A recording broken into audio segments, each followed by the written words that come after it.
अस्सलाम वालेकुम खबर एक ही है। इमरान खान को 14 साल की एक और सजा सुनाई गई है। पाकिस्तान में लोगों के चेहरे डाउन है, एक मायूसी की फजा पाकिस्तान के अंदर महसूस की जाती है। लेकिन क्या इस सजा से इमरान खान को फर्क पड़ा है? इसका जवाब है ठींगा ठींगा। हरते बराबर भी इमरान खान को फर्क नहीं पड़ा है। और फर्क क्यों नहीं पड़ा?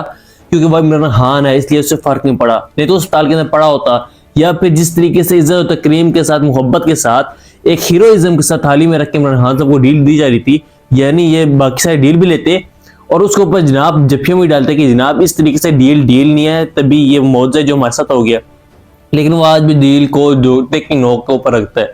और वो आज भी कह रहा है कि मैं वक्त यजीद के सामने सवाल नहीं पैदा होता कि मैं अपना सर झुकाऊं और इमरान खान की शख्सियत यानी इमरान खान को आप देखें, उनकी स्टडी करें, उनकी किताबों को पढ़े, उसकी जिंदगी में पढ़े, तो लोग सुने या खुद देखें, एक ही चीज समझ आती है कि इमरान खान को सिर्फ एक ही तरीका पता है और वो तरीका है लड़ जाओ, भीड़ जाओ, और फिर ऐसे लड़ो और भिड़ो कि जनाब हार का तो तसव्वुर ही ना हो। इमरान खान ने अपनी जिंदगी में हार को अपने पास से गुजरने नहीं दिया, यानी उसको हारने का पता ही नहीं है।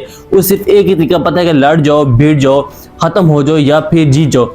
यानी इसके अलावा इमरान खान के पास आज भी इमरान खान के पास कोई ये बात यानी फैसला सुना रहा है जज कि आप 14 साल के लिए आप अंदर खान कह रहे हैं आपने घबराना नहीं है। यहाँ से खेल शुरू होता है, यहाँ से नया पन्ना शुरू होता है और ये अगलों में चलेगे और जनाब ये लंबे चलेगे। हफीजुल्लाह नियाज़ी साहब ने एक दफा ये कहा था कि इमरान खान माजी में शिकार करता रहा, और जो बंदा शिकारी होता है, जो शिकार करने वाले लोग हैं, वो ये बताते हैं कि वो शिकार के इंतजार में गांठ लगा के बैठता है, और वो बैठना से चंद मिनट का नहीं होता बल्कि कई दफा के दिन गुजर जाते हैं, कई घंटे गुजर जाते हैं, और फोकस करके कोई और एक्टिविटी किए बगैर वहां पे गांठ लगा के फोकस करके इंतजार करना होता है। और ये सांप की मजबूती और जितना इमरान खान ने मार खा चुका, जिस लेवल पे इमरान खान पहुंचा, जिस तरीके से उसने निजाम के अंदर एक ज़लज़ला बर्पा किया हुआ है, या वीएस के इमरान खान को इस तरह से कोई मसला नहीं होगा। तो इस सजा के कोई ना कोई तो मीनिंग्स है, लेकिन वो मीनिंग्स ये है कि वो और जरा ज्यादा खुल गया, खुलासा चीजें और ज्यादा खुल के सामने आ गया, मैदान और ज्यादा बड़ा हो गया। और एक सोल्यूशन है कि पूरा निज़ाम सेट होगा और चीजें फिर आगे जाएंगी, वैसे नहीं जा सकती। आप पूरा निज़ाम सेट होगा तभी जाके चीजें आगे जाएंगी। और 14 साल के जो ये सजा है, इसके बाद जो हमारा रिएक्शन बिल्ट हुआ है, इसको आप देखें तो ये एक जज साहब है जिन्होंने फैसला सुनाया, इनके बारे में कहा जा रहा है कि ज़हनी मरीज है। ये क्यों ज़हनी मरीज है?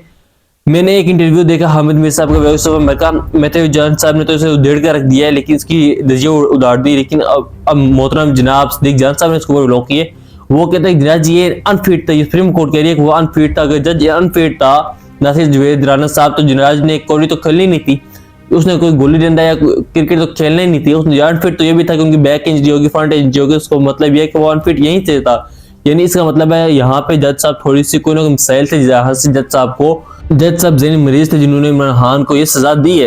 लेकिन उसके साथ एक और पहलू जो अभी महसूस हो रहा है, जो सामने आ रहा है कि किसी को इमरान खान के या का नाबुदू या का नस्ताइन कहने से भी मसला था, और वो उसके ऊपर हमला है। ये वाकयातान उसके ऊपर हमला है जो कि नजर आ रहा किया गया। आप सिर्फ 2-3 चीजें देख लें वो जो कि हुई है। मरियम साहिबा की स्टेटमेंट, मरियम नवाज साहिबा की स्टेटमेंट। मरियम साहब ये कह रही हैं कि एक तो मरियम साहिबा थोड़ी से पता नहीं कैसी गुफ्तगू कर रही है, मुझे तो मैं ट्वीट में अगर पढ़ लूँ तो बड़ी मुश्किल से पढ़ सकता हूँ। उसके अलावा यकीन माने डिस्प्लिन की 2 गोली चाहिए होती है, फिर आपको रेड बुल चाहिए वो पीने के बाद, या फिर गन पंच चाहिए कि आप पूरी तरह नहा सके। इसके अलावा मरियम साहब की गुफ्तगू आजकल नहीं सुनी जाती। यानी मेरे ख्याल में 4th-5वीं में भी हम ऐसे शायद नहीं करते थे, जैसे ये पता नहीं किस एज में हम सब ने ये कुछ किया होगा। How sweet, how nice, oh my God, how nice, ये पीछे में किसी ने तस्वीर उठाई हुई है। यानी मरियम साहब खुद ये कह रही है कि बच्चे मुझे आके कहते हैं कि जनाब हमें रियासत माँ जैसे, तो हमने सीएम की सूरत में मरियम साहिबा को माँ जैसा देखा है।